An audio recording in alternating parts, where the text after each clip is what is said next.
You got the climate leaders going to Dubai, going in their private jets to one of the hottest places on Earth to fight the sun monster. But then you've got the followers.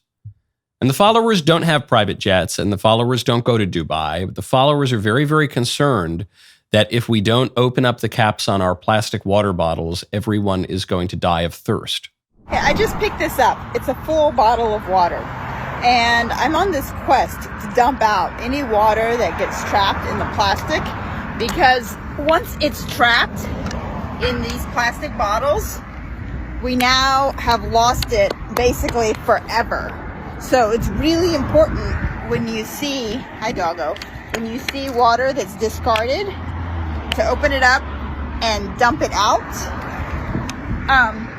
Alternately, to make sure that when you're done with water, and that goes for like, juices or sports drinks or whatever, dump that shit out if you're not going to use it. Because if you don't, it's trapped forever, and we've lost that water to our ecosystem. So, thanks. I'm no ecological expert.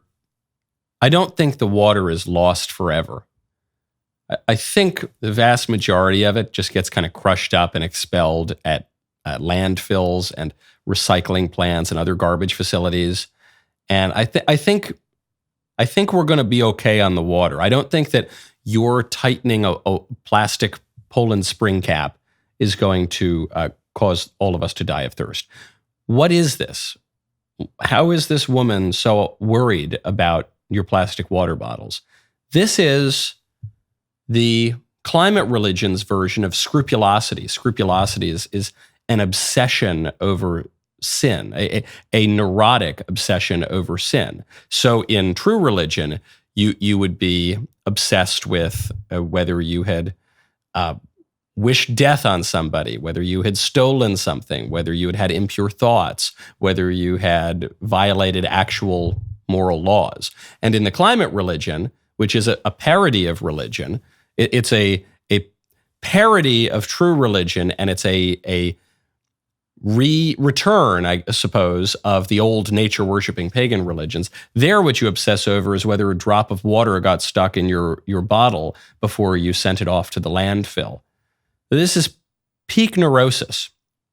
And they don't stop to think that, hold on a second, I'm worried about a drop of water in my water bottle. Meanwhile, John Kerry is flying off to Arabia in a private jet, spewing 20 times the pollution into the air that he would otherwise spew if he were flying commercially.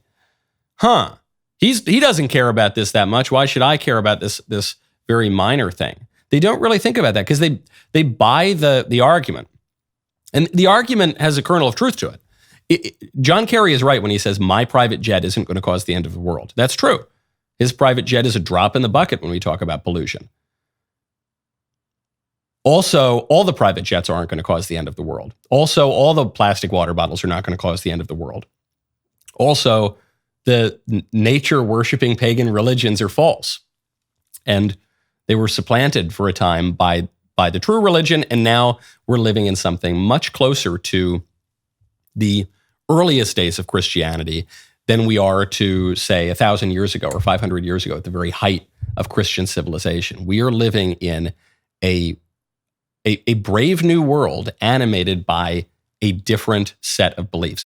Right now, go to expressvpn.com/Michael Knowles Show. It's extremely important to protect your online privacy with a VPN, and choosing a VPN you trust is equally as important. I can say with full confidence that ExpressVPN is the best VPN on the market. Here's why. Number one, ExpressVPN does not log your online activity. They've developed a trusted server technology that makes it impossible for their servers to store any data at all. Number two, speed. ExpressVPN does not slow down your user experience. You can even stream HD videos with zero buffering.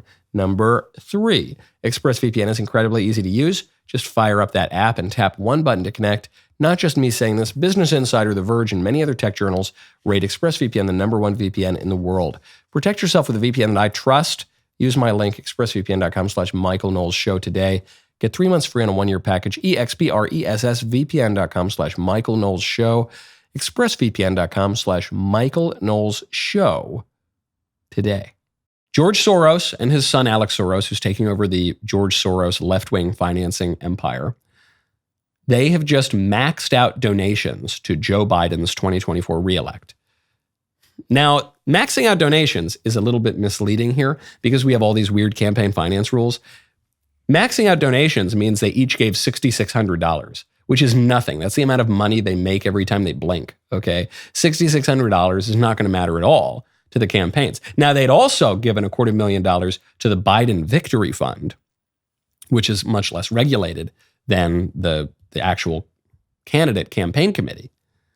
But the reason that they're doing this is not about the $6,000 or whatever, 12, 13 grand. And it's not about even the $250,000. It's about signaling to the rest of the left that the big dog funders are still with Biden. The hardest hit person here is Gavin Newsom, followed by Kamala Harris, Pete Buttigieg, all these other jokers who want to take Biden's spot.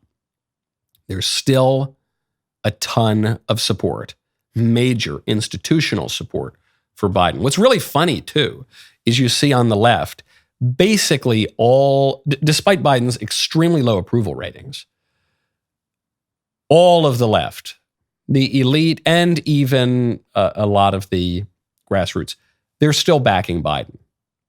On the right, the entire elite basically hates Donald Trump, even though he's the guy who's running kind of as an incumbent. He's leading the pack by 40, 50 points. You're still seeing these major establishment elite networks donating a ton of money to other candidates, even candidates who are polling at something like 9%. You look at the Koch network and Nikki Haley. Shows you just a major difference between the left and the right. The left, pretty much put together, marching in lockstep. The right, at each other's throats, carved up into at least 2, maybe 3 factions.